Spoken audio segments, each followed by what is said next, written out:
Yeah, exactly. So there's no pressure for Flash to fight. They have ridiculous disengage with Mathilda. And yeah, as expected, purifies across the board. Also for Izanami. All right, we're finally getting into this. Oh, wait, hold on. Hades is walking up. Is he going for an opposite purple start? He's going to the orange buff to try and steal this away. Is there any information whatsoever? I don't think so. Nobody knows that he snuck through. Hey, I've seen a whole lot of things in MLBB, but one thing I would never expect is for an Akai to invade level 1. Yes. He's gonna get it too, and there's no punish. Yeah, HomeBois are just playing it classic. Hades going for more. He's playing like a Nolan on this Akai. It's so smart. It's so smart because gonna find out. I mean, he's gonna find out fairly quickly, but it's so smart because he knows, hey, Irithel has to make sure that, you know, she has lane prio, and now the first Lethal Wanderer is gonna come up, and Hades, he's like, haha, who wants to fight? He's gonna get it. Oh, it's Amal who secures it, but it is a big retro use. So Hades gets level 3. Amal is stuck on 2 with a Fredrin, and it's Impure Rage Gideon. We have to talk about that. Usually you go Concussive Blast just to clear a bit faster. Amal has gone the sustain route. You lose out a bit of that clear pressure, but now it is a big advantage to Team Flash. Akai is gonna hit level 4 without even going full camps. And the worst part is that HomeBois can't even try and look for a camp of their own. They can't go for the counter invade, especially since Esmeralda is controlling the wave and already confirmed the position of Amal. Now, looking at the emblem set so far, everything looks pretty standard all across the board. A lot of Wilderness Blessings coming in from the side of Izanami and Ivan, knowing that they're not going to have priority, but they want to be able to keep up. Look at this, the way the Flash SG are just playing. You see the Juice in rotate over after getting that mid-pry that we were talking about. We expected them to rotate up top to help Vanix, but Vanix has just been playing a safe game as the Juice in starts to leash for the Akai. This is Turtle 1 guarantee of Team Flash. This is beautiful from the side of Team Flash. Very mechanical, very strict. Honestly, this is kind of reminding me of some of the good old days of how SG likes to play a very technically perfect game. Look at that, Vel zoned away by the Esme, the winning lane prio. I don't think they can contest this. That's an Akai with level 4. Tsunami Sam with a heavy spin there as Retribution comes in. Vel is just going to be pinned down. That's first blood over to Curtizi. JPL wants some smoke, walks. Purify from Izanami. He didn't want to get pulled back. Interesting. Vel, a pretty bad flicker angle there.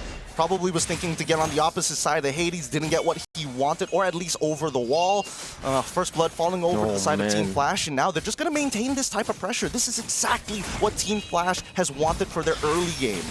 And I'm not even sure if HomeBois can actually... Oh, JPL with a jump on the flicker. MelQT doesn't have Purify here. No sprint either. It'll be a free kill over to Vanix as they go for more. Hades tanking up the turret. And it's a win for the losing matchup in 1-1. Everything is going as planned here. Ivan knocked up. They want to go for more, but it only just distracts Amal, who's already behind and will be even more behind, as Hades still has a full jungle. This is a beautiful early game coming out from Team Flash. I may be a big Malaysia fan bias here, but Team Flash, they're coming up with their own piece of artwork. Let's look at the lead so far. It's a 1.3K, rather small, but significant, especially when we're talking about not only the jungles, but now that Wanwan has that 500 gold lead, they're going to have a full component against MelQT, who opted not to go for Purify. Oh no, this could be bad here. Yep, they're able to disengage. Unfortunate for Vel, yeah. They get a green camp, but as you saw, they needed 4 members to take one away. Flash are still just going to have incredible prio over for the neutral objective, and because they've gotten such a big lead in the early portions of the game, I think Vanix, he can just shove this lane and rotate over to make it a 5v4. Yeah, the tempo is on the hands of Team Flash, and they're not going to waste it just yet, right? Next turtle is going to be contested by the HomeBois, it seems. MelQT, not prepared for this. Tsunami Slam over.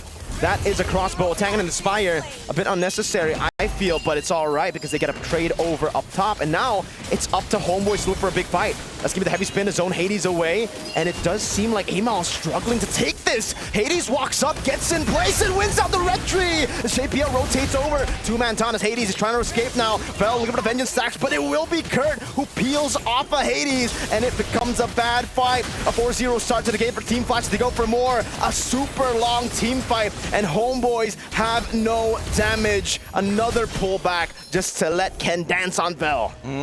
So far, Team Flash really has gotten everything planned out from minute 1 all the way to minute 5. This is a disgusting bout. 4-0. HomeBois have 0 pressure. And all these... Honestly, it all started with the fact that Team Flash, they're exploiting every little thing from the side of HomeBois. You don't have a priority over mid. MLQT decided not to take Purify. All right, they can divide and conquer, and now Hades has extra confidence. Look, even Vel can't really deal with the pressure coming in from this Esmeralda. Ken is playing a strong game too. It's so good for Team Flash at this point of the game, man. Gold distribution. Oh, man, 30 minions already taken. Well, I mean, that's not 30 gold over from the minions. Now they're going to go for the mid lane.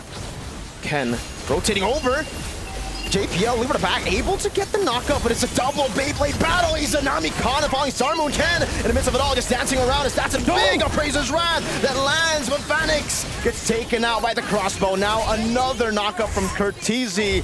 3-4-2. Team Flash looking for more now. 4,700 gold lead for Starmoon over to Mel. Good guiding win to get him out, but you can see that even with the photo, it's an advantage to Ken on the Esmeralda. The first 2 minutes of the Team Flash rotation really just set the tempo. And HomeBois, considering that they're playing an Irithyll as their gold laner, bro, this is going to take a long time for them to make a comeback here. 5,000 for Team Flash.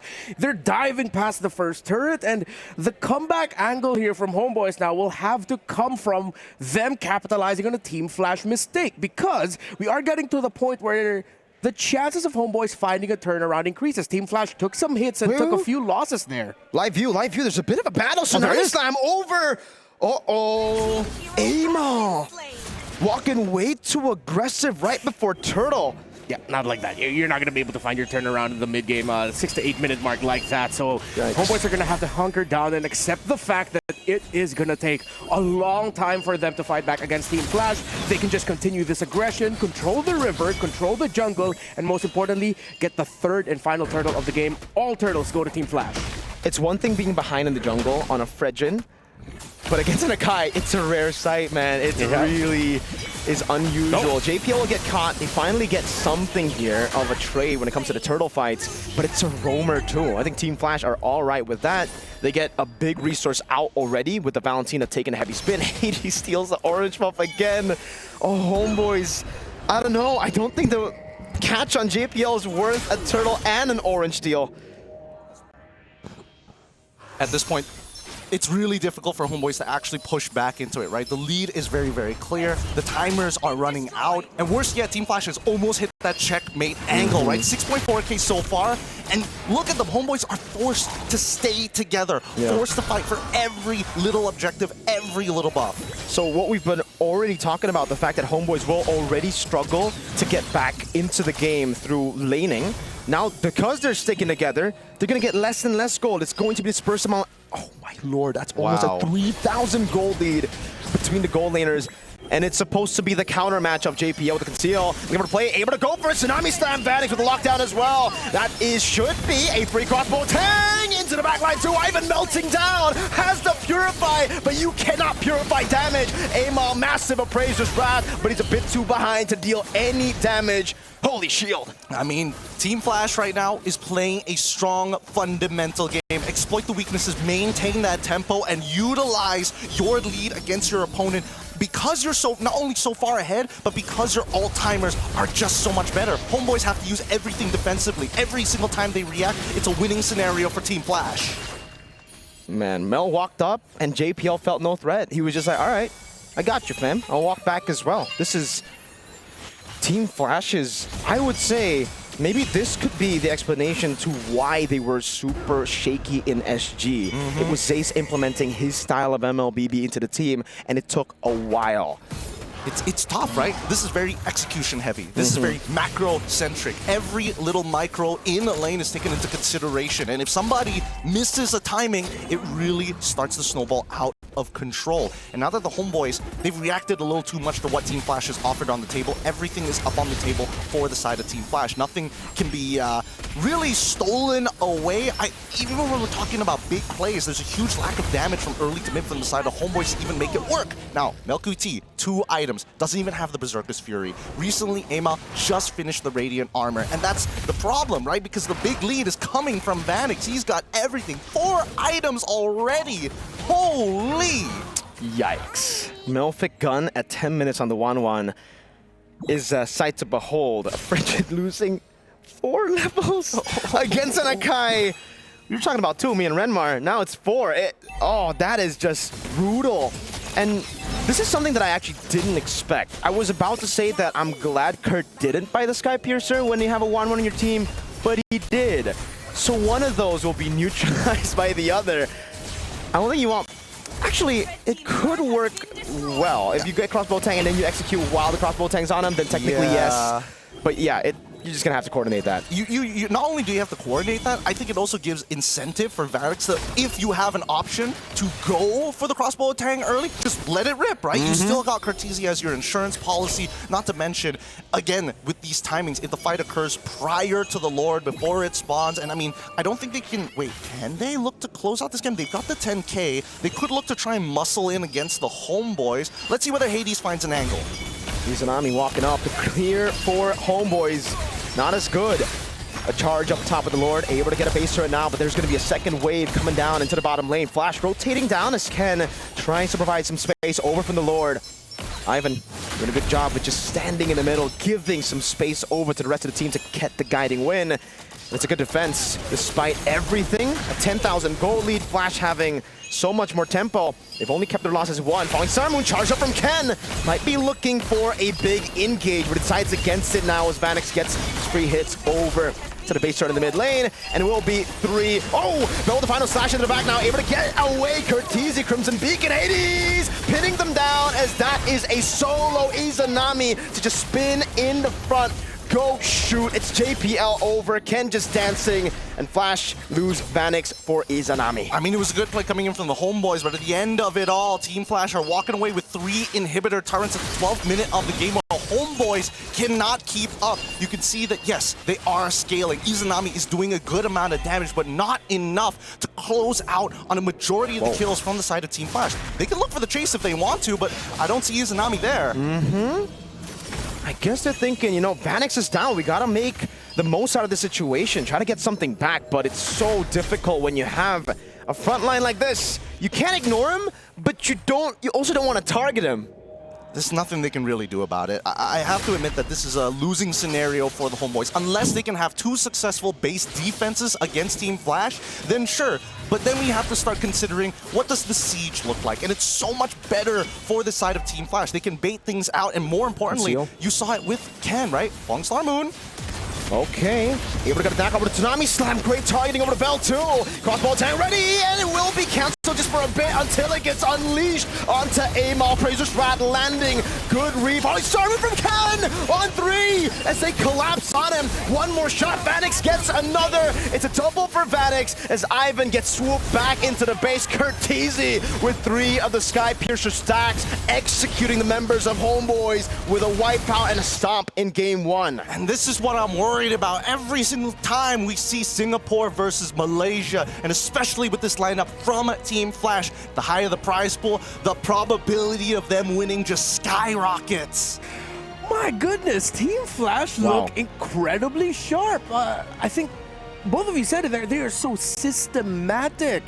There is a scary formula to how they operate in the early game that within just like what, the first 2 to 3 minutes, it looked like next game, Team Flash already has this.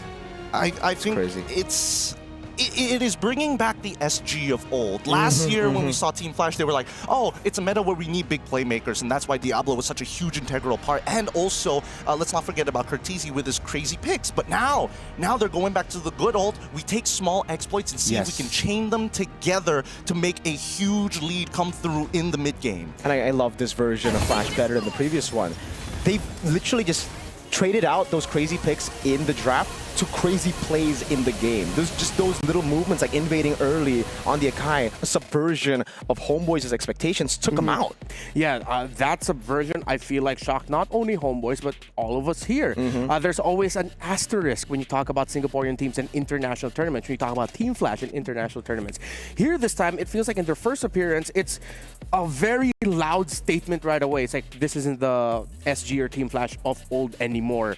Of recent old. It's more of like the classic Singapore teams of old. It's the guard, you know? It's the guard. JPL's been here for six MSCs. He's been here for a very long time. But the fact is, now, what is the adjustment coming out from HomeBois, right? Because Team Flash, they planned it from the very start. With a 1-1 opener on their side, the fact that they didn't pick their mid lane super early as well, they waited to see what HomeBois was willing to drop onto the table. And then, I think all of this could have been prevented had HomeBois figured out straight away, wait a minute, this Akai Hades has just stolen away our orange buff. Now we have to force vertical jungling. Yeah. And they can't really do it. That vertical jungle was non-existent, right? Because he rotated over the top, and they decided to fight for a few camps instead of trying to look for other trades.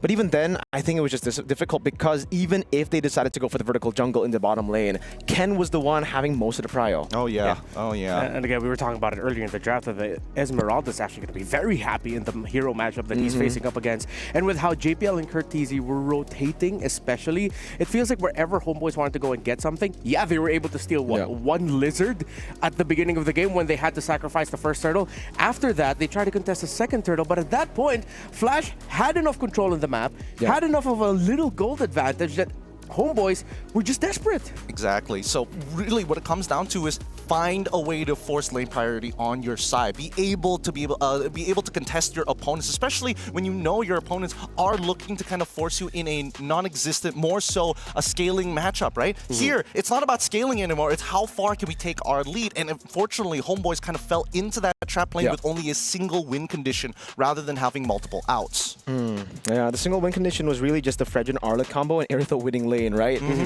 It's wow. I would just honestly, I don't really think this draft is horrible in any way. It's a very safe draft. It was just that Flash SG played it so well. Again, that little invade, that subversion of your expectation. You would never think that Akai, level 1, would invade your orange buff. Yeah. I mean, I do that all the time, but I die.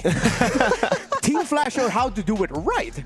And from there, it just seems like they were operating. I was observing their comms. You could hear very specific shot calls. One guy wanted to go here. They'd be going, no, at this moment, you have to be here. So they're at that level now. Oh, yeah. They're playing not only systematic, but they're trying to work like an absolute machine. This, again, is probably what Zace is implementing for this squad, right? He comes from a very traditional MOBA background, so he understands each step of the game has a timing that they want to hit. And if you don't have priority on one side, that kind of alters the plan just a little bit. So, again, it also forces the team to play at a high execution rate. Because let's say Vanix ended up dying in lane. Oh boy, now we have to adjust. Yeah, this is what it feels like to... I feel like we are just witnessing generations worth of STEM-focused education. That's what we're getting right now from Team Flash SG. Yeah, I really want to go even deeper here to understand why they did it. Akai, level 1. You just, again, expect, why would you go level 1? I think the setup was already there too, because they understood, we actually mentioned this before the draft, or before we got into the game, 1-1 will win against the Iritha level 1. You have way more kill threat level 1 with the Inspire, and that's what I think opened up the window to an invade early. If the Iritha walked up, there was no way for you to actually outfight that composition level 1. Yeah, I feel like now, though, what the HomeBois are going to be looking at, yes, it wasn't a bad draft, but at the end, that's why I posed that question of which draft is actually easier to pull off. So maybe that's where HomeBois are going to look towards that, and maybe even more multiple win conditions. But it feels like, because of the ordering also, I remember both of you mentioned this, some picks could have come a little bit later, they could have had more room to adjust, but then with the first 3 picks already, it feels like they were just shoehorned into playing this way that Team Flash had enough room to adjust it in the second half of the draft. Yes. I mean, let's also consider that this may prove to be a potential exploit for the side of Team Flash, right? Because again, if they are going to be saying, hey, we want to be able to get Vanix on these particular picks, can he play every single gold lane pick? And because Hades, he's flexible. We know he can do it, and as long as they have a mid duo that's actually winning, things become a lot easier for them. I think now that HomeBois have kind of identified, all right, not only are they playing for mid, Hades is kind of a non-factor in a lot of these matchups because he can play this Akai in that 3-tank trio in the jungle. we need to make sure that Vanix has a bad matchup now. Yeah. I think you just have to lie. HomeBois have just been too brutally honest in their drafts. Yeah. Oh, wait, no, I feel like that's been a theme that we've had so far here at the From EWC. MWI? Yeah, sometimes you just gotta lie. Just lie. Sometimes you just got to be dishonest. okay. Yeah, we're talking about drafts here, Yeah. folks. We're not saying anything else. Don't cheat but- on your wives. Yes, that's a Especially at a concert. good. Hey, That's cold. that's cold. All right. So now for the second game, I feel like I think we're all in agreement here. Drafts-wise, HomeBois, be a little bit more dishonest. Don't show your cards too early. And I want to go back to one ban that they dished out on. Do you think that Tigreal ban was a little bit of an overthink? Because if they knew that they were going to be playing a Arlott, and that they stole away the Fredrin, and that most likely Team Flash are going to play utility, it's obvious that they were actually going to play a Kai. I think they were reading into JPL's hero pool a bit too much. They were like, all right, this guy plays Cho and Tigreal for the most part, right? From previous internationals in MPLSG as well. So they were like, take away the comfort. Even though it doesn't make sense yet, just take it away. That or Vel was like, guys, I don't want to play against Kalia as Arlott. This is a nothing matchup, but like I'll do anything to not be in that matchup. Let's get rid of the Tigreal instead. All right. So in a way, I feel like they were just drafted in the corner. It seems like the more we talk about this, we now have to look at Team Flash as they drafted this incredibly well. They played this really well. That HomeBois just, after they got their orange buff stolen, yeah, they just really had to think about the next game already. But here's the thing, right? I think that right now, a lot of this is relying on the cornerstone of Arlott, right? Where does Arlott kind of fall within the meta? Because Arlott affects certain heroes and can cancel out certain abilities, but Team Flash went around it, very clearly going around it. They could have gotten Farsa if they wanted to, but they instead went for the Zushin. Yeah, all right. So those are our notes of what could happen or what the HomeBois could look to fix heading into their draft for game number 2. But before that, let's learn more about Team Flash's journey heading into EWC.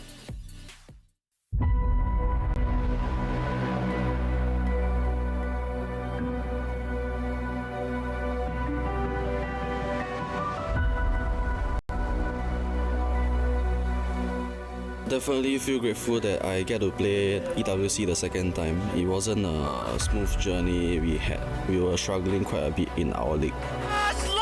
Takes Vanguard! Oh my goodness! By the face of Team Flash, almost being able to bring up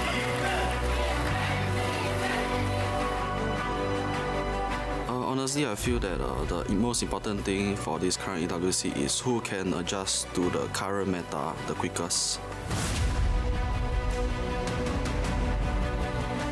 Teams from Singapore, especially Flash, are notorious for doing good when the prize pool is big. Coincidence? I think not. Captain JPL now extending down. Vanix shows up. Vanix finds the kill. I feel like Team Flash is such an absolute wild card every time, and they always seem to perform in international tournaments. Last year, no one expected them to make it into the top 4, go on that deep run, and they did. They put Singapore back on the map. NIP Flash. Simon picking Big Bird's first blood.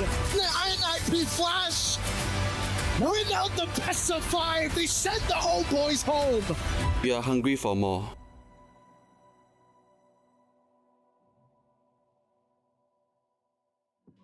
Well, very clearly that Team Flash are very hungry for more with how they played in that game number 1. There's no doubt. So what now then can HomeBois do as we continue our little analysis of what HomeBois can adjust into the draft?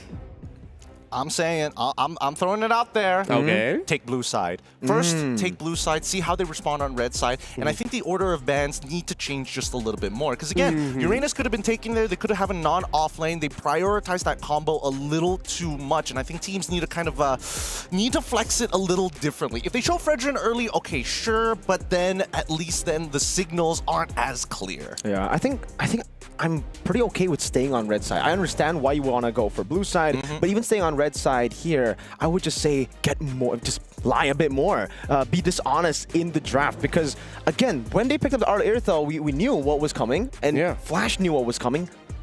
a few moments away. Like, they knew the Fredrin was coming, and it was already countered by the 1-1. So they picked up the Irithel, which was going to be a counter to the 1-1, but then they gave more value to the 1-1 in the end. Like, if you want to go for the counter, I would just say go for the Farsa then. If you want to play that kind of composition where you can at least outrange and burst the 1-1 before the Fredrin gives a free crossbow tank over.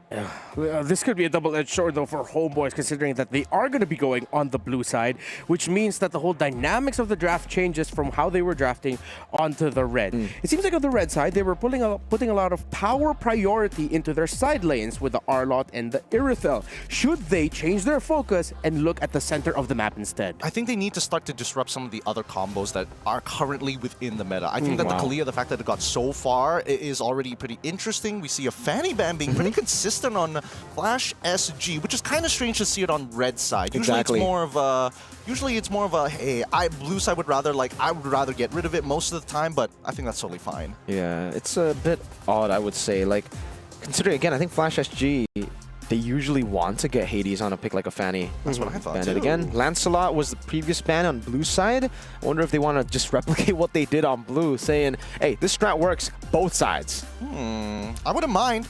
Again, it's all relying on that 1-1 opener, whether even HomeBois want to consider it, right? I mean, we'll see. Harith, another interesting ban here. Yep. I feel like Melq, it's interesting because Harith is one of those heroes where it's like, if you have the mechanical ability, the laning phase becomes a non-factor until you get to the very end. But then, now that you've taken away a gold laner that actually utilizes magic damage, you're forced back onto things like, the Brunos, you're forced back on the Irithels, all attack damage-oriented heroes.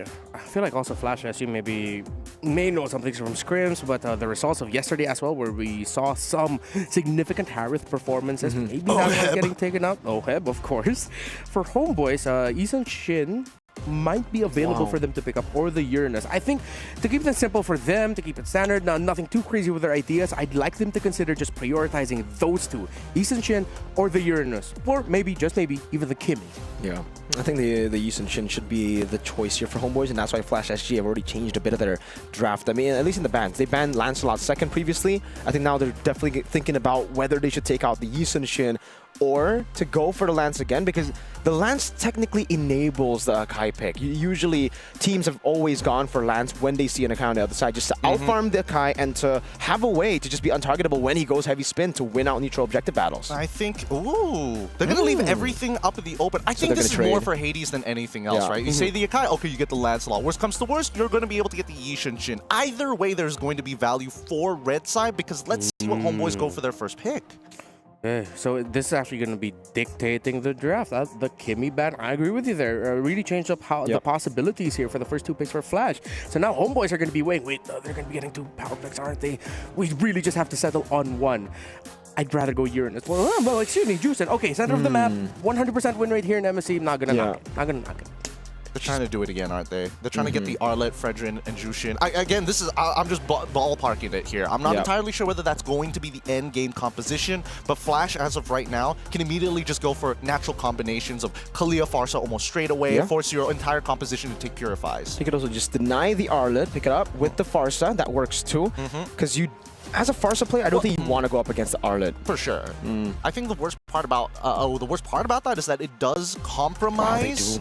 It does compromise Ken a little bit, and I think that's something that Flash actually want to avoid. If we're going to play weak side, we might as well put it on Vanix. I think he's a little more comfortable that way. If Ken can basically, I don't want to say flatline, but sandbag the EXP, I think that would be more ideal. And they've already gotten a way to deal with the Arlott already. Like the Esmeralda was a great answer. They could also just threaten to take it here, and then play around Hades' deep hero pool. If you can play an Akai like that, any hero fits. Yeah, I want to see HomeBois consider picking up a flex right now. Something that doesn't really show their roam, EXP, or jungle just yet. But what?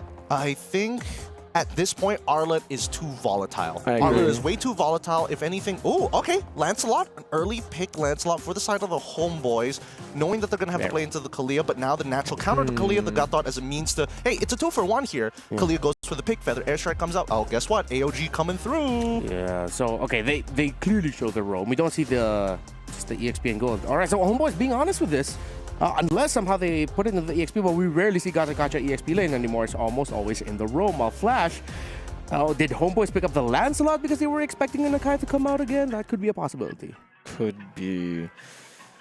Flash. Okay. Do you want to go gold at this point and just like try to take away the gold lane counters? Like, because if they go for Granger here, I think it'll be a bit too crazy with the Farsa already there, right? Like, it's so hard to land your abilities against Lance. So they go Joy. They go Joy, then they're probably going to take out something like the Moskov. They can leave open the Granger. Yes. You know, historically, Granger does not like Joy. Absolutely. I think it's actually more beneficial for Flash SG to actually pick up the Granger on their side. Because keep in mind, right, Joy at this point of time is looking to try to clean up a lot more fights rather than initiate on these fights, you know? Because with the temporal changes, temporal rain, and old Starlium sites, you can go in and out, chunk you out, get your ult back, come back in and kill you all over again. Now, they're probably going to be playing for their mid-trio. Make sure that Farsa is strong enough to be able to launch the Feather Airstrike early, hold on to Kalia's ult, chunk you out, and then let Granger and as well as Joy look to start cleaning up the messes. Esmeralda ban, I feel like that's a little bit of a signal that they might be considering Uranus in the EXP lane. Or maybe even the Arlet themselves, right? We've seen that Arlet is actually a good way to deal with the Lancelot. If she keeps dashing, you just keep on getting those resets too, and you already have 2 members on your team with CC to go for more resets. You can just pick up another one later on, depending on where. Well, you gold lane with CC. Probably not then. Yeah, I still, they have one form of scale, well, technically 2 forms of scale of damage. I mean, Joy, full item build is still pretty ridiculous sometimes, especially if you don't have like Rose Gold Meteor or ways to kind of protect yourself. Even if sometimes. Yeah, even if sometimes. It does get pretty ridiculous. But hey, we see that the Uranus is banned out. It looks like HomeBois is, you know, taking it at face value, and Coach Zaze is trying to be a little sneaky here. Yeah, CC ban. Oh, I thought they would want to consider the CC for themselves because they already have, as you mentioned, really good scaling. They need something in the early around the EXP lane that allows them to apply pressure, that allows them to be aggressive. Will they consider something along the lines of maybe a even Hilda EXP lane? Hilda XP got taken out by HomeBois. I actually thought it would be better for HomeBois to go for Hilda XP over Flash, right? Because unless Flash are trying to bait out the Granger, or I guess HomeBois want the Granger here, despite being up against the Joy. Because if not, I think they have already a pretty good draft against the Hilda, you know? I don't think it's... Oh, wait, no, but then there's still Moskov at the side. Okay, so at the end of the day, in terms of like gold trades, it's a lot better for HomeBois right now. So I feel like Flash SG, you know, sorry, Vanix, you know, there's good chance that you're going to have to face either a Moskov or an Irithel. Either or, as long as you play safe and you're on a Granger, your team will do a majority of the damage. You just got to make sure to have Sky Piercer by that time. Yeah. Okay, so I feel like that's what Flash is weighing right now. Which gold laner they're going to be going for, if ever. No, not yet. Did not expect that, the Hylos. Wow, yeah. Surprising. Considering that it's not going to be in the Roam, it's going to be in the EXP where it does a better time considering there's a Juicin on the other side. Okay. That's why they banned the Esmeralda, because Hylos can't do anything against her. And the CC too, right? But a notorious counter to the Hylos is the glue, actually, that I think could be pretty good here. Just keep on locking them down. But then you need an explosive gold laner damage-wise, because I think that's what they're lacking now. They have a whole lot of utility with the first 2 picks. Depending on what the Lancelot goes build-wise, then you'll have a little bit more damage, but into later stage of the game, so you need someone to push. Oh, that is a bit more. Lapo into this? Do they really want to dive that hard? Okay, it just means that right now Izanami is going to be the main anchor for the team. I thought that MelQT plus Izanami were going to be that duo as the anchor like they usually do, but this time around, I think they want to get a little bit more explosive, right? The disrespect from game number 1 is not going to go unnoticed. So, if they want explosive, they could go carry, honestly. They already have a good zone out for her. I think the Granger still fits too. Yeah, the Granger. They have a lot of CC. Set up the Joy. Honestly, they got plenty of options. Yeah, it's like they can't go wrong anymore when they go with a gold lane pick at this point. Because nobody's really going to counter them unless you make a mistake like, oh, I picked Bruno and... What? Excuse me, Team Flash. Zace, what are you cooking? What are you doing? Well, it seems like I got my wish. Day 1, we got the spicy pick. Is this a Leomord gold lane? Excuse me? Is this... We'll see at the very end once we get the final compositions. How does this work? How does this comp work now? I mean, Leomord is one of the few heroes that's really great at cleaning up messes, like almost guaranteed because of his passive. Yeah, okay, I'm going to dish out my analysis real quick. I think Team Flash has a leg advantage. They have 8 in total just with the Leomord and the Hylos alone. That's it for me. You guys can take over. Hey, they've already built the chariot composition. You want to dive into us, we're going to run you over, run circles around you. I'm even curious about what battle spells this Leomord is going to take. You have to try to visualize it. The speed, glorious pathway, joy, and Leomord.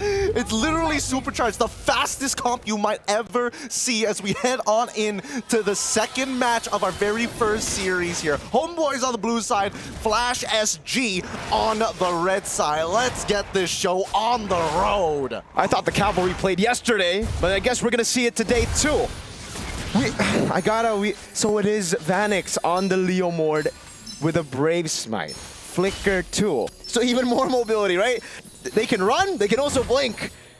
But this is gonna be something, right? First couple of interactions here, we're expecting. Oh my lord! Yeah, we're expecting Team Flash to have priority. Like Lapu, yes, he clears the lane, but he will use his early base damage to say, no, I'm gonna zone you off as far as possible, and I will tax your HP. Look at the punish, though.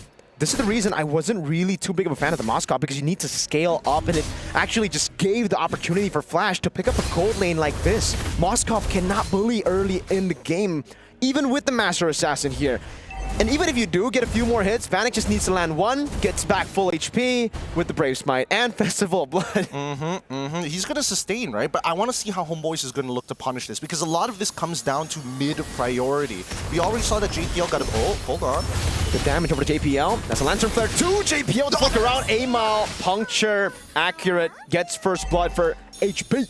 And this is the thing, right? Team Flash, it's very clear that they are looking to push, not only push that lane, but tax Izanami. We saw it right at level 1 that they're looking to trade more than actually fight over priority for Little Wanderer. As long as they control that mid lane by taxing them, then at least the side lanes can breathe just a little bit more. But once mid priority falls into the side of HomeBois, they're moving over to the turtle. They're going to leave the gold lane on its own for now. Looks like they're going to be trading this. The Joy is over to the purple buff. They want to take it. HomeBois have actually blitzed it really quick. Vel, bravest fighter to get JPL off of him. And this is going to be a risky choice here to go for the purple buff because it just spawned in. Hades with the Retribution secures it. But look at Izanami constantly on him with Lantern Flare. 2 Spirit Mitsui to pin him down. Brought back to the team. Now it's Vanix walking up, but he cannot do much. Ivan very close from getting the taunt over to Curtizi. Really good punishes from the side of the HomeBois, right? Very nicely coordinated. As soon as they notice purple buff is happening, through that Spirit of Destruction to double confirm, get the initial slow to allow the butterfly stacks to come out. Oh, JPL, oh boy. Another airstrike coming down to JPL. Gets away with a sliver of HP as Vanix. This time doesn't have the ultimate to go through. Unfortunate timing. Okay, let's see how HomeBois plays this now, right? Because now that they actually have priority, they're going toe-to-toe, and they also have a little bit of a lead of their own. Tempo will fall into the Malaysian squad's hands. Team Flash now has to play a little bit more reactive to how HomeBois are going to look to move across the map. They know that the purple buff is already down, so they can pretty much track the location of A-Mile at this point of time. So, with Hades pathing towards that top side and JPL now hitting level 4, MelQT, still so greedy, does not take Purify. Could also be a win for him, knowing how much mobility Team Flash has. You gotta remember, the Purify doesn't really get you out of the constant slows too, so you need a bit more, maybe a Blinks here, trying to outplay Flash SG, and so far, it's been working for them. That mobility on their side has been able to trump Flash's mobility. And Vanix hasn't really been able to join the team fights. I guess they're banking on Turtle 2 then, right? Because that's his side of the map. I think... Turtle 2, sure. We'll see whether Vanix is going to be strong enough. I think that he will still need a Fury Hammer completed. Not entirely sure what build he's going to go for, whether it's just pure sustain or like, hey, we're going to scale until the very late games and then you let me get involved. But so far, oh no. Flicker out, already using the ultimate defensively. Now pure stun, Lantern Flare locked down. Tsunami Slam bringing him back now. It's going to be Ivan falling to the turret. Ken with a cut with the Glorious Pathway. Kill over to Curtizi. Zanami running away. And I think he should be able to get it done. Yes. Just walks out as Ken rotates over the turtle. Ivan for Vanix. Honestly, not too bad. And now Team Flash can look to actually play the fight without having to worry about the HomeBois looking to instantly have space with the AOG. Retreat battle gonna be close. Phantom Execution. Cancel now. A-Mile. So able to get it in towards him. The Thorn Rose 2, but Hades wins out the retreat battle with electrifying beats. SOD lands. Curtizi falls to the bravest fighter of Vel as the Lantern Flare knocks Hades up. Vel gets away. And in this long team fight, HomeBois still can hold their own. Nicely done, nicely done. Honestly, well played coming in from Hades. He completely stops hitting the neutral objective, forcing the HomeBois to say, hey, if you're gonna throw abilities, make sure it's towards that turtle side because there's a large chunk of health on this turtle that I can't get through alone, especially when Amal is at 1 HP. Another attempt, that's a taunt. Oh, but he still catches Barbiel. Walks up over to Ivan, slowly but surely. Now dragging him back to JPL. Not enough for Flash to commit, but it is a good way to avoid what could have been a bad pick. I mean, we gotta call it as we see it. That is counter synergy right there. Pushing him back away from the taunt that Ivan was about to set up anyways. Like, come on. He knew that he was gonna be in one straight line because of Barbiel. Let's keep it clean here, HomeBois. Unluckily, no. Trying to go for the clear in the bottom lane. They will be able to do it. So now the big question is for Team Flash, when are they online? When can we see the Chariot composition fight HomeBois? Because it almost feels like for HomeBois, they're all right with this. They continue to scale. JP with the flicker, but it's only onto Ivan. Vanix has the ultimate, picks it up. Now to the back line. Cortese demolished by the bravest fighter of Bell, who's still going at it. Izanami in the minutes at all, falling to the music of Hades. JPL now constantly giving the sustain over to the team. No one has lost HP. Flash are healthy, and Mel's getting ran down. He's gonna have to respect this. Hades walks up 1, 2, 3, and won't go for it, but they will cut Mel QT off to get a turret. The counter dive is gonna come out. Wait, does Bell have all? Yes, he does. He's gonna be able to clear this wave, no problem. If he gets a kill on Varix, that's funny, but for now, he should be okay. Two-man stun, crazy sustain, Lapu Lapu. Lapu Lapu tings, you know what they say, you know what they say. Again, that ult is so short, right? He goes into the middle of that fight, uses the bravest fighter, and then walks back down to try and stop the counter dive from Team Flash. And now we come to that third turtle. This is going to be pivotal for Team Flash. Their ults are about to come back up. They need to win a fight. For the airstrike to start things off, the bravest fighter gets used up again, double taunt into the stun! SOD doesn't land, Cortese flickering and flying away to the other side. Izanami ran down by Barbiel as Hades continues to dish out damage. Cortese with a flag, but it's only onto Ivan. Mel QT picks up the kill. Ken taunted, but looking for the damage. Mel QT with the Spear of Misery, but actually displaces him towards the dash. And in the long team fight, it's 2 for 1.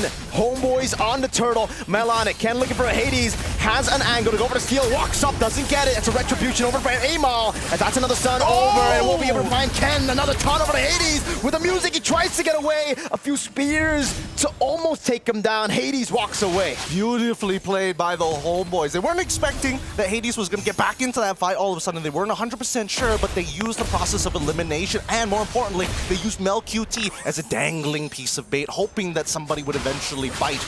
Even so, Team Flash, they were very focused on what they wanted to do. They tried to steal away that turtle, got very close to doing so, but HomeBois is the better execution so far. I have to talk about the fact that Team Flash, their timings are so ult dependent. If they got no ults, they shouldn't be here in the first place. They can't go for these long sustained fights.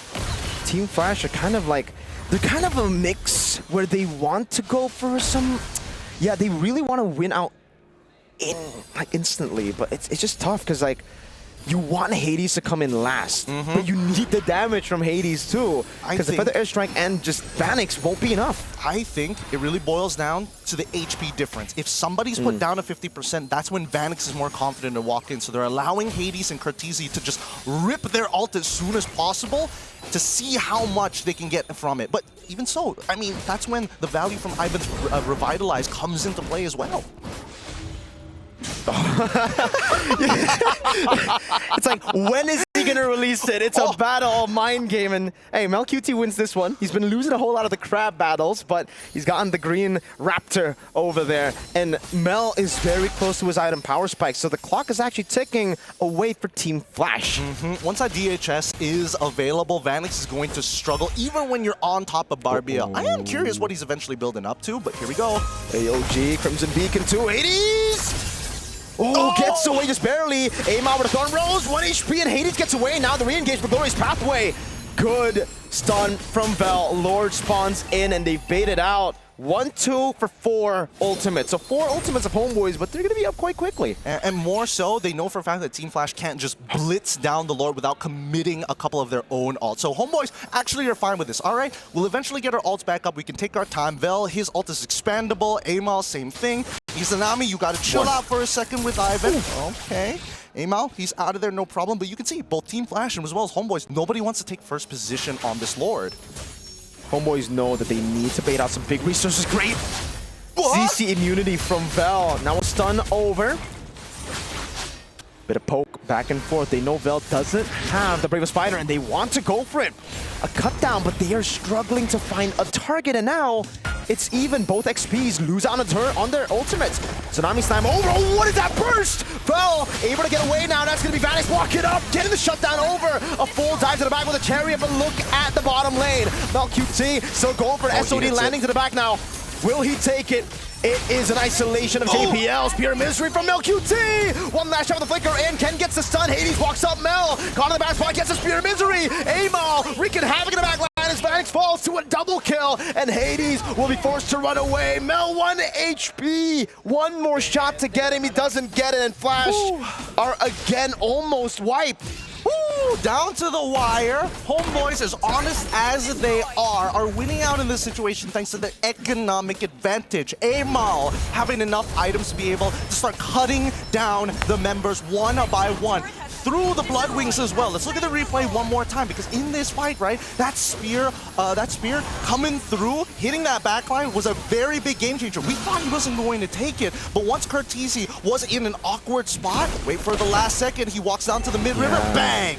That's where they catch him. That was super greedy from Curtisi, thinking that, nah, there's no way he takes this.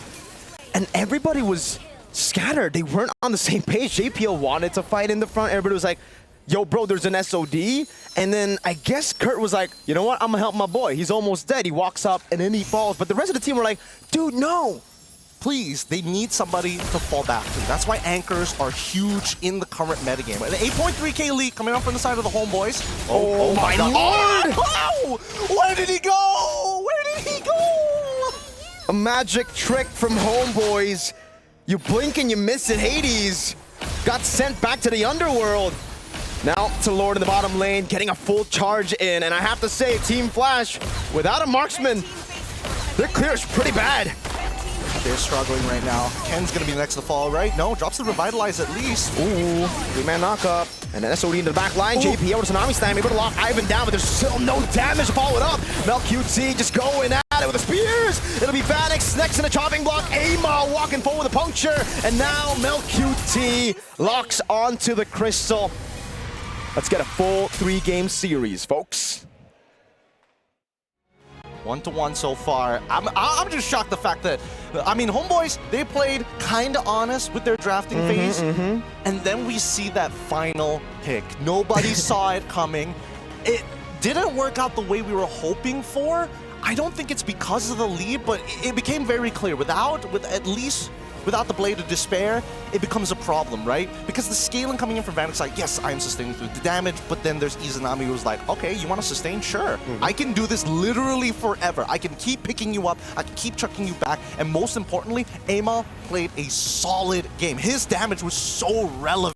Yeah, and to help set things up for HomeBois in what was a very honest draft against a very local draft, it was Vel. He was a solid anchor for HomeBois to lynch on. He really felt like a Swiss Army knife for HomeBois at times, making the most out of the Bravest Fighter, the Raging Slashes, even the Landshaker stuns, becoming sort of like another roam option alongside Ivan. That was one of the stuns, landed incredibly well by Vel. I think in this particular game, like JPL, I was expecting him to be a little bit more up front to try and bait out the abilities from the side of the HomeBois, but it's just really unfortunate when you're facing off against things like Gatot, you're facing things up like Revitalize, and not to mention Vel, who has just CC immunity, multiple ways to disengage. The Tsunami Slam loses so much value, and MLBB is like, no Purify, win games. Yeah, he doesn't, no Purify, by the way. He went Flicker and he's just like, all right, no, I'm good in the back. And so right now, I think for Team Flash, there's just no one to target there. Literally, you go for the Lapu Lapu, there's CC immunity.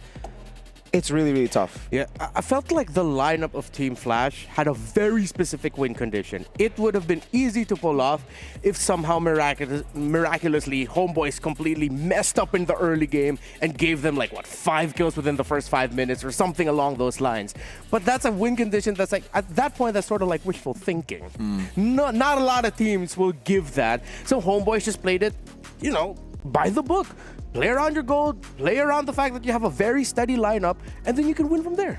Yeah, I think the first blood was what changed a lot of things here. The tempo shifted towards HomeBois almost instantly. And I really feel like for Flash SG, they needed to get Vanix online quick. Like I thought Turtle 1 was an angle for Vanix to join, but because they gave Amal such an early lead with first blood, it was difficult for them to rotate over. I think the plan was Farsa clear out mid with the Kalea, rotate up top, get the Prio, help Vanix clear to get level 4, and then rotate together into Turtle. Here's the thing. I think that Vanix, most people are going to imagine that like, oh, you know, leaderboard is absolutely non-existent for like at least the first 8 minutes of the game. But the truth is, I think really it boils down to could JPL as well as Curtisi find the big chunks first? And even if Vanix decided to quick clear, you know, he's never going to be able to clear as fast as MLQT, but especially in the early game, get him out of that lane quick. Go for that 5-man rotation. Go for those big assists. Get as much gold as possible and put Curtisi in a better spot, because by the end of this game, he was the one taking the most amount of punishment. Yeah, I think one way to help contextualize a lot of this is to also look at the matchup between the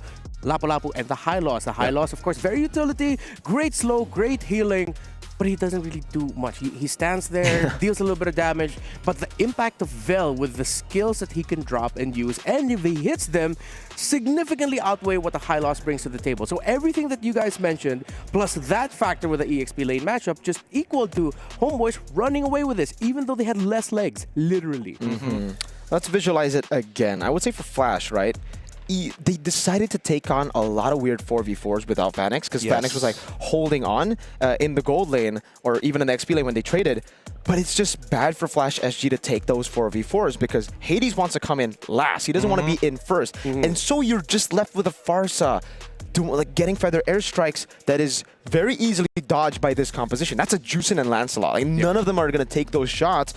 And then Vel is just going to jump on you every time he gets the chance to. So there was literally just no damage. A lot of sustain with the Revitalize and the Kalea constantly getting the procs of the passive, but no damage. Yeah, not only no damage, right? I think the big, as you mentioned, Renmar, this Lapu Lapu coming in from Vel definitely was the glue that kind of makes his composition sort of sustain, even if things go bad. We saw the Brave Fire used as a disengage tool sometimes. You saw that even Hades, he jumps in and it's like, oh boy, one more dash into Electrify and beats. Whoa, that's a big stun. I'm gonna step back from that one. Let's calm down for a second. It's funny because we were looking for a glue in the draft. We got a glue, but not the glue. If you know, you know. I'm not going to spell it out for you. But yeah, Vel did a fantastic job, helped anchored. But yeah, looking at the center of the map, the fact that HomeBois were able to read the very early counter jungle rotation of Hades after they gave up the first turtle, catching him out there just meant that HomeBois ran away with it. They didn't slip on their footing. I mean, at least they didn't slip over a banana peel at this point, right? I think that in terms of mechanics, we definitely saw a couple of like counter synergy moments of like, hey, Barbiel, we know he's gonna come in a straight line. The taunt, you just have to taunt him away from Barbiel. Gets pushed into the awkward direction. But besides that, I think for the most part, at least HomeBois are kind of like now, all right, get a bit of confidence back. It's really just boiling down to the draft more than anything else. Yeah. And it seems like the early rotations as well of how they're gonna be handling what their opponents want to do in the jungle. More highlights all throughout there for you. So, do you feel like this draft by Team Flash, similar to what I mentioned earlier, was it a little bit too local? Was it a little bit too specific in their conditions? Or was there something that they could have done to make this easier, easier for themselves? Excuse me.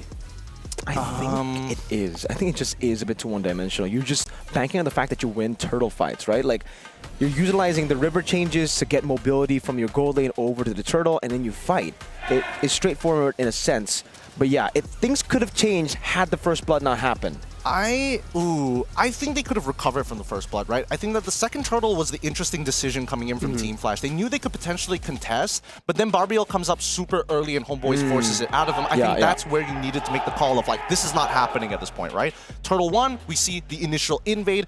It was pretty close, like if assuming that Hades made it out alive, it would have been worth his time, but coming into it, I think they need to adjust their decisions, especially if the plan isn't going exactly the way they want it. All right, maybe for Team Flash, go a little bit more textbook yet again. I appreciate and I love that we got to see a crazy attempt of a new hero, new strategy for the group stages, but now considering that you really do not want to head down to the lower bracket, based off of what we saw in Game 1, Team Flash, when they're going for the textbook, it goes very well. It seems like the rotations are good. Meanwhile, for maybe that is what they can decide to continue to push HomeBois towards and try to put them backs against the wall. Again, if you're just joining us here now, it is heading into a game number 3 for our very first series of the day between HomeBois and Team Flash. Flash got to take game number 1. HomeBois taking game number 2 confidently after Team Flash was able to pick up the Leomord. Hopefully you did get to see that. Yeah. If not, watch it again. Yeah, if not, you can go back real quickly and watch it again. So, seems like our teams are just about ready. We are going to be heading into the draft in just a little bit. What can we expect? That can be the question left up in the air. For now, let's look at the journey of HomeBois heading into MSC at the Esports World Cup.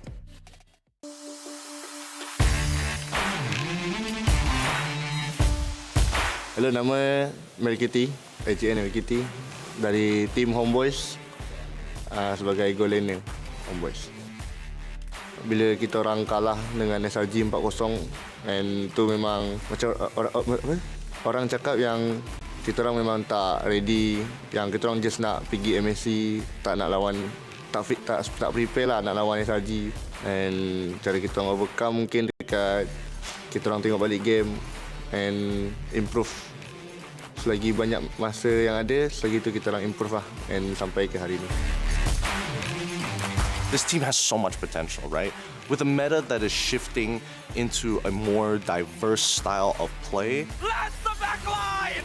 But he's still going! The Lord is still alive! But the dancing! HomeBois! This is a completely different HomeBois squad compared to MSC 2024.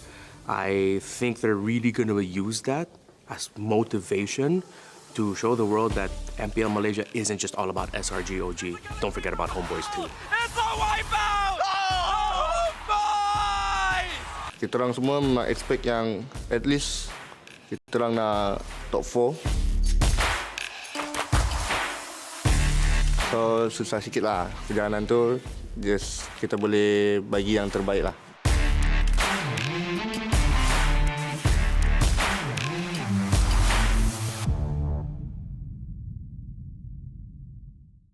A little bit of an understatement there by HomeBois that it was a bit difficult, their journey here. Their journey was incredibly difficult. And if you haven't seen what they had to go through in the MPL Malaysia playoffs, multiple 5-game series against DXOL, against Selangor Red Giants, even almost being the first team to qualify here for MSC is a fantastic story indeed. So let's see if this series is enough. Everything that they've experienced is enough for them to take the win over Team Flash. Because we're working for...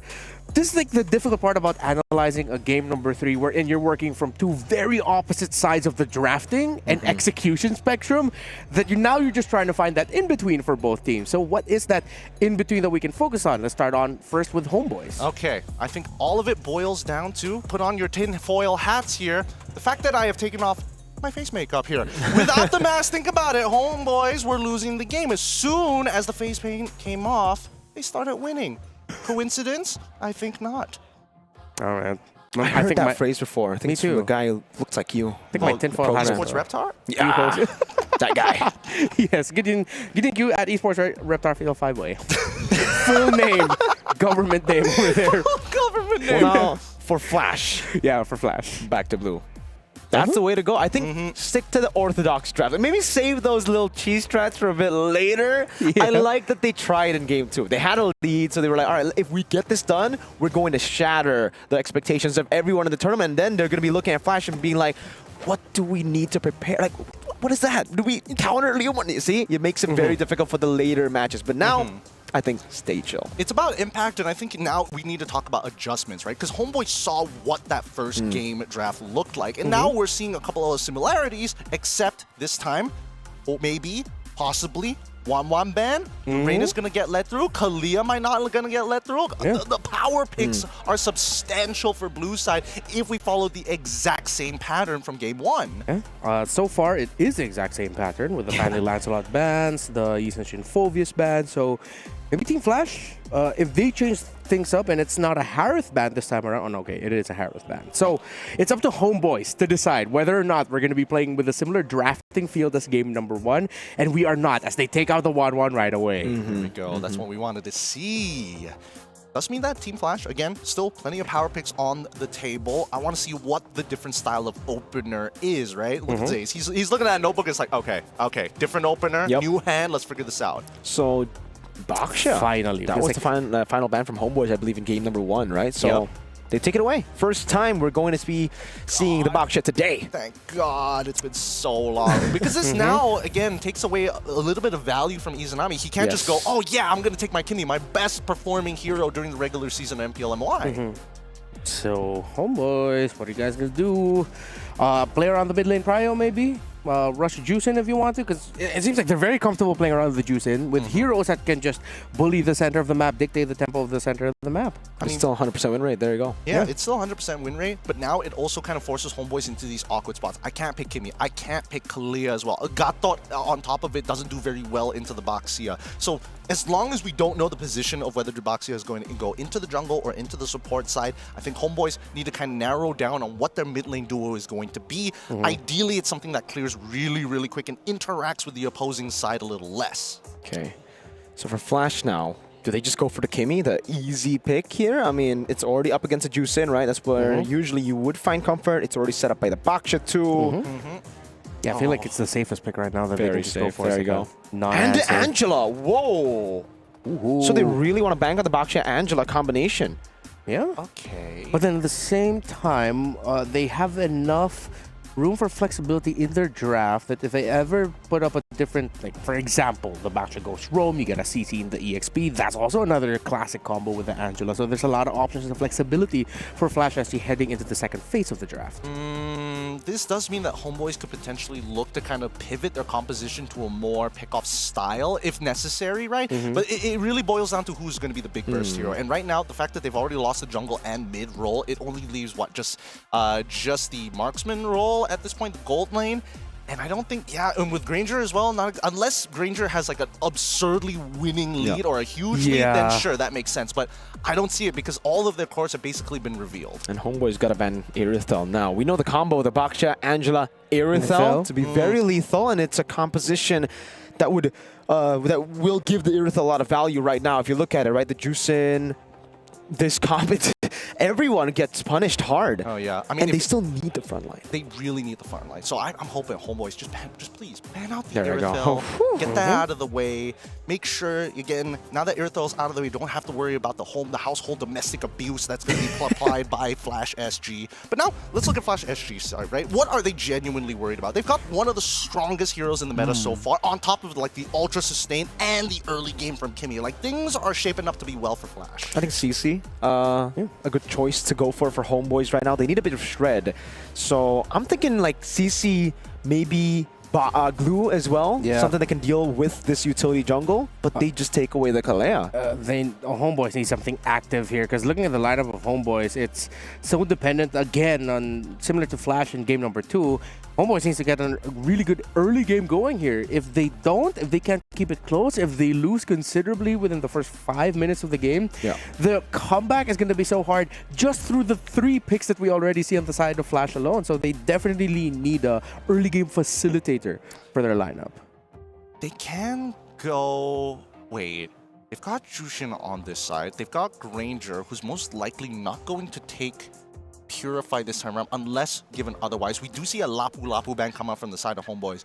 Is this one of those games where you can technically... Oh, but then, okay, so Red Side's going to get that first pick. There could be an opportunity for Ken to kind of flex a little bit more. If he wants Benedetta, if he wants to go into like the big chunkers in the EXP lane, like Yuzong, this might be a game they can actually do it. But again, Kimmy is a pretty solid anchor, but at the same time, if Joy gets too far ahead, it's not going to matter. With the Baksha in the jungle, do you just want to go for some setters in the XP to just help for Turtle 1 guarantee? Yeah, that's what I was thinking. Do you want to go for something a bit crazy like the Masha in the XP? Ooh. Some more damage. Just the sheer burst alone? Because usually, at least in Indo, we see the Masha a lot against these 3, the Juicin, Joys, and the Granger. It seems like a pretty okay time to go for it, but obviously it depends on what HomeBois go for now. CC does get banned. they want to tank. I mean, Uranus is still technically open. HomeBois could pick up Uranus for themselves. It's like a nice little, ooh, I have MR Shred, and I've got a core, 2 cores that can actually benefit from that MR Shred in the first place. And with that, you deny the Masha, because the Uranus, you're not picking Masha into Uranus. Oh, yeah. God, this is going to be such a boring matchup. But let's see whether Vel wants it or not. But then the Basha can... Okay, they go Badang. Good flex. Yeah, they needed something to help facilitate tempo. Okay, they can just add that with another piece in their EXP lane with the Badang most likely going roam. If Flash goes something crazy again, I'm going to lose my mind. But, I mean, this 3 alone is like, it's good. It's like, you don't need to add any more options for the Angela. That's more than enough options already for her. They won't expect us to go Leomord one more time. But this time with an Angela. Or if you want to go really crazy, they go Alice. They put the Boxer in the EXP lane. They flex it and play jungle assassin still, jungle damage, yeah. I think the safe choice would just... Oh, there you go. That's the Masha. Oh, my God. No one will expect it twice. Nobody sees it again. Oh, my Lord. Whoa. Called the Masha, but the Leo Lord. Corvio's just like, hey, man, I'm back. I'm back one more time. Try and play that Moskov. Try and play Moskov one more time. Oh, no, it's Granger. It's different. This is a more difficult matchup for the Leomord, no? The Granger? I do feel that, like, JPL has a lot of, like, deliveries to make. He's going to be like, oh, is somebody a little low? I got to run over to your lane, top you up, and then go back into the mid lane, fight for the next wave. Oh, no, we got to split our resources again. That's a new skin, Moonton. Marathon runner Angela. Marathon runner Angela. Wait, are we going to be so sure that this is going to be like a roam Angela? What if the Angela goes mid? You put the Kimmy in the gold, and then Jungle Leomord. Jungle Leomord. Boxer. Hey, it could go any way right now, but the glue does come in. Something I personally expected to be banned over to Kalea. Big glue energy. And I think at this point, we've sniffed it all out. We sniffed out the glue. We sniffed out the Masha as well. These sweaty EXP laners. At least the displacement and the fact that they can look for these big lockdowns for the side of the HomeBois, whoever gets hard guarded can be displaced and pulled away from the fight. And that's the most important factor. You get a free 2 for 1. Can you smell it in the air? It seems like we've got a local game in our hands. The second time a Leomord appears at the hands of Flash SG, this time paired up with an Angela. Who will win game number 3? Will it be them or will it be HomeBois? Gentlemen, your turn.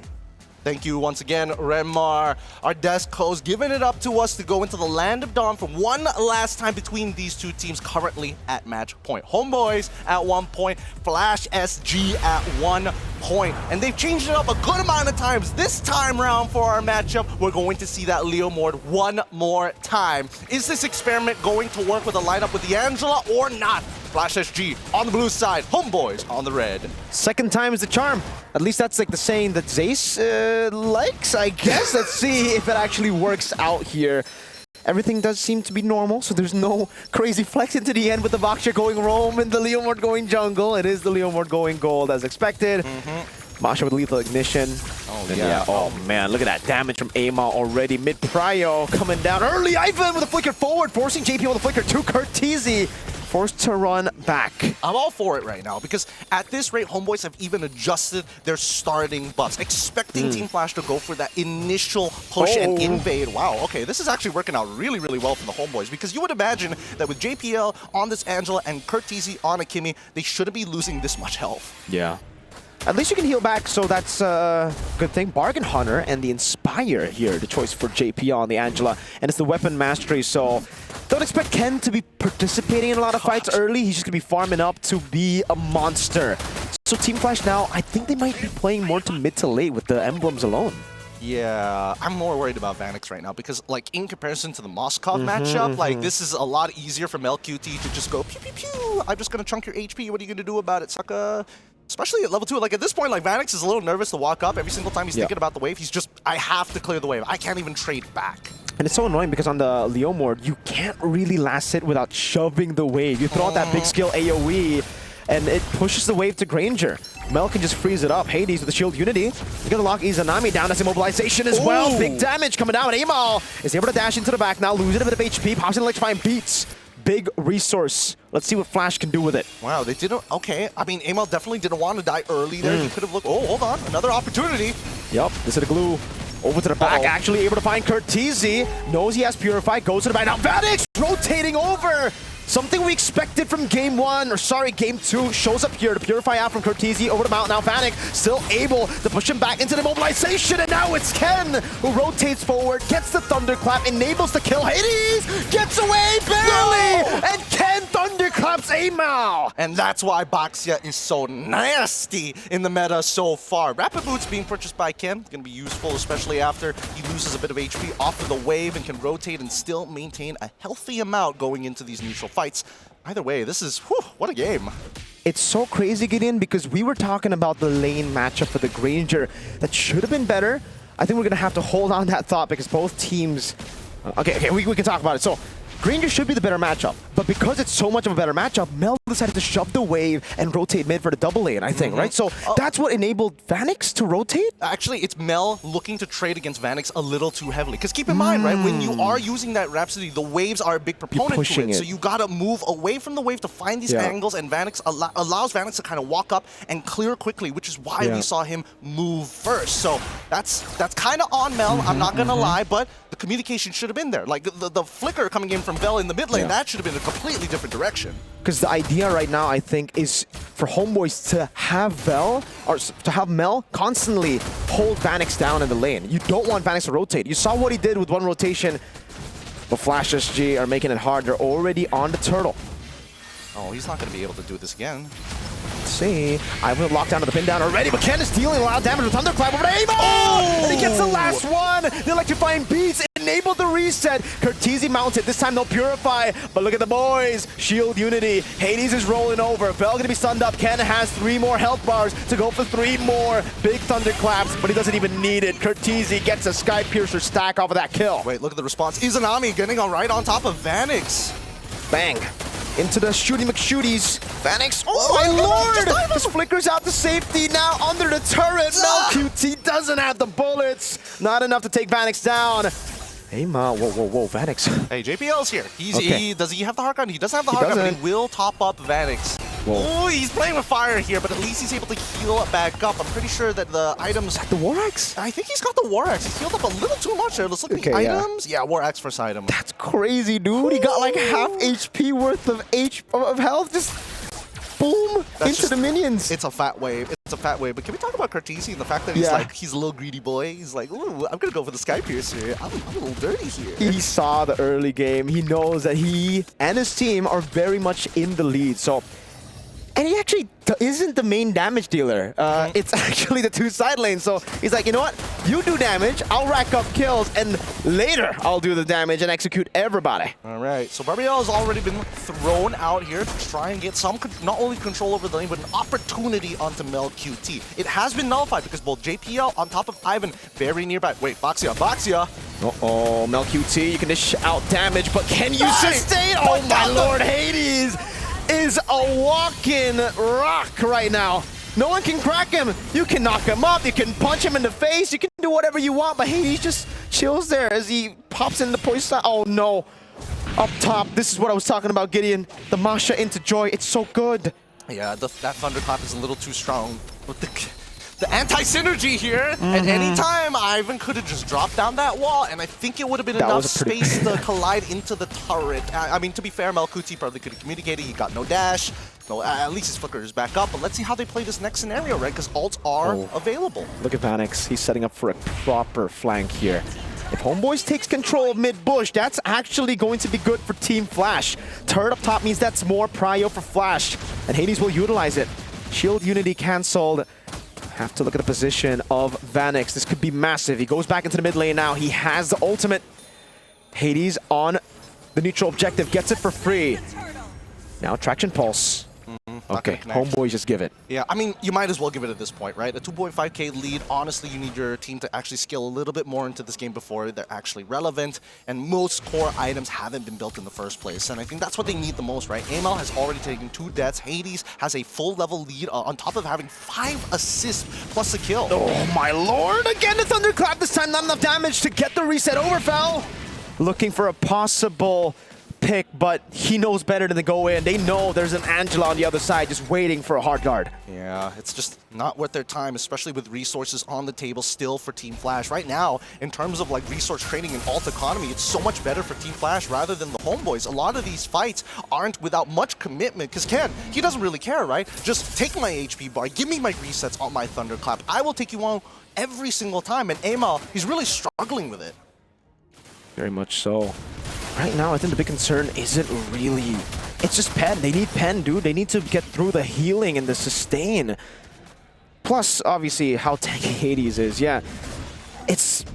I don't think we're going to see HomeBois actually threaten the front line of Team Flash, which is the Baksha, up until we get like to 10 minutes, maybe. I'm thinking 12, considering how Team Flash likes to eventually, when they have a clearer lead. Like, let's see when they get to the 5K mark, right? Oh, hold on. Yeah, Ken is kind of cooked here. Has to flicker out, but will just be initiated on now. He does a lot of damage over to Izanami, at least. It'll be Amon to pick up the kill. Now Fist Crack over JPL! Flickering out just in time. HomeBois pushing the pace. Excuse me? How much? Yeah, I would like to see the items. What is Ivan building right now? He's chunking out JPL like a little too much here. He goes for the Thunderbelt first item. Okay, sure. I would have imagined that JPL would have tanked a little bit more, but with the Flask of Oasis, it does go to show that at least for JPL, he needs to not get caught in these types of positions. Yeah. I think it was the Fist Crack together with Mel just shooting Rhapsody that looked like it was purely Fist Crack. But yeah, that was a bit weird to see too. Like, whoa. That's a lot of damage. That's damage, but what's going on here? But either way, despite everything that's happened in the game, look at Vanix, right? He's already completed. Oh my lord. Oh. Yet again, Purify, but you will fall to MelQT with the Sky Piercer. Now Vanix walks up. Oh, too much to stay. Now Vanix able to flicker in forward. Ken in the 1v1 against Amal. Has a Thunderclap, but Amal is already out. Sustaining him, going for the battle. It's a 1-for-1. Ken for Amal, and it's Ivan who picks up the kill. Hades mounted on, brought back again into the bullets of MelQT, this time without the help of the hard guard. Vanix no ultimate. MelQT free to go for the hits, as that's gonna be Ivan constantly peeling. That's a shield unity to lock him down, and the damage from Vanix now catches Barbiel. Over to Ivan he goes, who needs to run. Oh, Bell wants to go for it, jumps in with a slam and the spread. It's not an easy matchup so far. Bell should be the next to fall here, no problem. Izanami is going to try and cover, but this Lord should fall into the hands of Team Flash. I mean, they're kind of dragging this out, and now they're even committing the hard guard to make sure that Hades stays alive because they know Joy is on the way. But look at them. They're just blowing through this, right? Cutting through that HP like butter. There's a very specific win condition right now for HomeBois, and it's to catch one of the damage dealers before the fight starts. You get Ken first, you should have enough of an advantage to beat that 4. But it's so hard to get. It kind of relies on Flash overextending, making a mistake. I think right now, the main mechanic, Ivan needs to punch Ken out of the Thunderclap, right? He's going to, again, keep your eyes on Ken because he's going for Amal every single time. Trading 1-for-1 in these types of positions is so much more beneficial when neutral objective is up for Team Flash. Therefore, Ivan can't be that guy to open up the map. He has to play Peel and let Vel do the rest of the work. That's why it's kind of botched though, because yes, you want to peel, but your peel while doing damage gives Ken another Thunderclap. That's a reset constantly. So I think it comes down to Vel. Like, Vel needs to be the one to just hold Masha down. Hades gets the hard guard. I don't know if that's a bit too early though. Poissons and hard guard. I mean, you know, at the end of the day, they just need to get that mid-tier 1. If they get an inhibitor, that's always a plus point, but they don't have enough of a lead, right? We were talking about that 5K lead earlier. They're nowhere near it. It came down to 1.7. Oh my god. That's a pin down over to Kurtizi. That's a win condition mounted on as well. A free kill over to Izanami. As Ken might be next, has to run away and does get out. Kurt needs to respect this glue a bit more. He was just waiting for the slam. He kind of ate it, honestly. Yeah. I thought maybe like they had to set it up with Ivan flickering forward. Oh, wait. And all into the back, good flicker off from MelQT. HP bar from Ken, getting wrecked. Ivan, though, will be falling here to Vanix as he walks forward with the help of the hard guard. Actually buys a bit more time as Vel mounts Hades, and Amal comes in. Ken, I don't think he can go in with just 1 HP bar. He's got to heal himself back up, but right now we can see that the clear ideologies from HomeBois and as well as Team Flash's side. Both are looking for these initial picks. Both are willing to trade 1-for-1. They got to punch above their weights for whoever they are trading for. And I think so far, in terms of like the raw lead, finally we are seeing Vanix in an unbelievable unbelievable position. He may be 5-0-2, but he only has an 837 gold lead, which arguably isn't that much, considering that, you know, MLQT, he's only died twice. He should be way further behind, but he's been farming well. That's the Granger for you, man. You could die solo kill 3 times and still be ahead just because of the gold crab control and the minions that your team will technically always have to funnel into you just so that you have more stacks to play with, more bullets to play with in the fight. And that's also considering HomeBois with Granger, comeback potential is at an all-time high. All he needs is, I think, 2-3 more stacks, and then he'll be online for sure. Yeah, look at this, right? Because if we're talking about gold distribution, the slight minion advantage for the side of Team Flash, but like pretty significant when it comes down to the jungle creeps. Other than that, passive gold exactly the same. Kills and assists, huge for the side of Team Flash, but it's being distributed rather awkwardly, right? I would have imagined that advantage would be so much further, but that's really coming down to an EXP lead more than it is a gold. At this point, with 3.2k, let's see how they roll the dice. This 50-50 is all about map control. You see the hard guard being pointed over. Hades walking up. Ken losing half of his HP already, and Vanix is the one who gets the hard guard. It means Hades is up for grabs for the rest of the team. Now it's a pin down over. Vanix no ult. Hades no ult. 3, 4 big ultimates down. And Vel capitalizes. 3-man slam pass there. It's Ken. Walks up, but will just be peeled off. Ivan gets a fist crack down. Ken very low. Almost a Sky Piercer stack for free. Vanix flickers out of the mount that could have brought him back to the team. Wow. And HomeBois have just baited out all the resources, getting tier 1 mid. Yep. Very powerful position that HomeBois is currently in. And more importantly, so they played that so patiently. Even Vel, he could have quickly just hopped onto any of the 3 targets that he pushed back into Team Flash's own jungle, but waited until the very end and got battle spells for it. So the value that we see from HomeBois right now currently is within this next minute and a half. Vanix, though, he has his ult ready. Everybody's got their ult ready, but without those flickers, they can't make significant plays. They need HomeBois to initiate. It's about the small windows for Team Flash. When their abilities are up, when they can actually go for a fight, a winning one. They need to be very clean with their engage. They can't just randomly go in because HomeBois, I mean, it's visible earlier. They can disengage and engage back so quickly. Cortese has to respect. Oh man, the poke from Mel. He can get topped up from the side of JPL, and I think that Cortese, the only thing that's making him confident is the fact that he has his Purify available, right? And for now, he wants to walk up, he wants to try and get a reaction, or at least a flicker out of the side of the HomeBois, thinking that he may be able to outplay it. Vanixon as well as MelQT, honestly, pretty close when it comes down to the damage ranking. Not too surprised that MelQT has more, but now, Lord already put down to 1/3 of its HP. It's going to be a red tree battle. Hades forced to go in, but it's just a shield unity. That's going to be the hard guard as well, but that means Vanix is actually pretty free. Ivan, 3-man pin down now as Amal was forced back there in the back line. McKen fell and Amal out of the fight as now is giving the fist crack desperately. Vanix picks up a monster kill. 2 members have to recall. This is a green light for Flash to take the Lord. And they can't slow it down either. Team Flash really, literally bulldoze their way to break the battle formations from the side of the HomeBois. They need to kite together. They cannot allow to get split in half. Flash are not going to go for the Lord. What? Amal goes in, finds the kill. Izanami gets wiped down as well. MelQT kiting, able to flicker around. The attraction pulse not landing. Now Vanix will flicker forward. Mel pops into nature. Vel, can he peel for the marksman? No, he cannot. Cortese with the Sky Piercer kiting away. Vel with the flicker forward. That's a purify to get rid of the stacks and to put Vel in a tough spot now. It's a mount over to Hades, but Hades just bringing him over towards the base. Another way to roll in. Vel, good night, buddy. Wow. I did not expect Vanix to have so much value, but once again, break through those battle lines, have an Angela on top of you, Winds of Nature, trade your flickers, doesn't matter. Vanix, full item build, and unfortunately for MelQT, no matter how many shots he's landing, the Heart Guard just tanks so much. The sustain, too good. But now the big question for Flash is, can they siege? I think they put, well, I think they can, assuming that Cortese hits a mega ult. He needs to hit a traction pulse of a lifetime. We'll see, right? Because now this Lord almost guarantees them at least 1 inhibitor turret. I don't know how much more they can get after that. 1 is guaranteed, 2 is really, really good. 3 is how did they do it? But let's look at this fight one more time, right? Because as you can see, right, the anchors from the side of the HomeBois get kicked in the chest, and once the wind is knocked out of them, the whole team disperses into multiple different directions. Amal is the only one who's flexible enough to weave in and out, but the peel is just not good enough, right? Ivan ends up dying. Vel, yes, he can displace 1 person at a time, and that's the big problem. He can't control multiple people. You can see, I mean, at this point, Phil was like, all right, take me. Just take me. You've already won that fight. HomeBois, just have to defend. They just have to try to bait out some of these big resources over, because really for Team Flash, it's all about those big ultimates. It's all about utilizing one cycle of skills to win out the battle and then to capitalize with objectives. In terms of the raw item power builds here, oh, no Wishing Lantern actually purchased from Izanami. Looks for raw sustainability, right? Even a brute force breastplate to try and keep him alive. No force to flicker out already.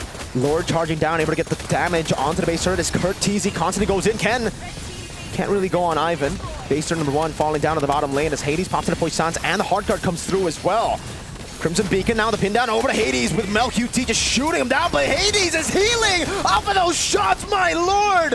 What is that sustain? God, just, my goodness. Just too much. There's too much to get through. And when you think he's about to go down, oh, hey, Flask of the Oasis starts kicking in. Oh, hey, Favor is starting to kick in from JPL as well. Oh, whoa! Ken with a flicker forward. MelQT had him in nature, and that's going to be one man down. Amo! Diving to the back, finding JPL as well. Amo with a big play. That should be a free triple. No flicker for JPL. He jumps back in just to give another to HomeBois. And now it's Team Flash on the back foot. One man. And it's the Leo Mord. Hey, somebody's got to go back. They got to clear those waves. 2 huge waves are starting to collapse from top and bottom into HomeBois' space. While Team Flash, if they can just get rid of that wave, that'd be great. Barbiel coming through. That's a Lantern Flare over to Vanix. It's a cannon minion. 10 seconds on Ken. Hey, whoa. Look at the small caster minion coming down as well. Vanix able to clear 1. Look at the caster minion. That could have win them the game. They need to tank this up. They will be able to. No one gets cleared up. 2 seconds for Kurt. Ken, can he walk up and clear? No, he cannot. HomeBois pull off the 1 straight push against Flash as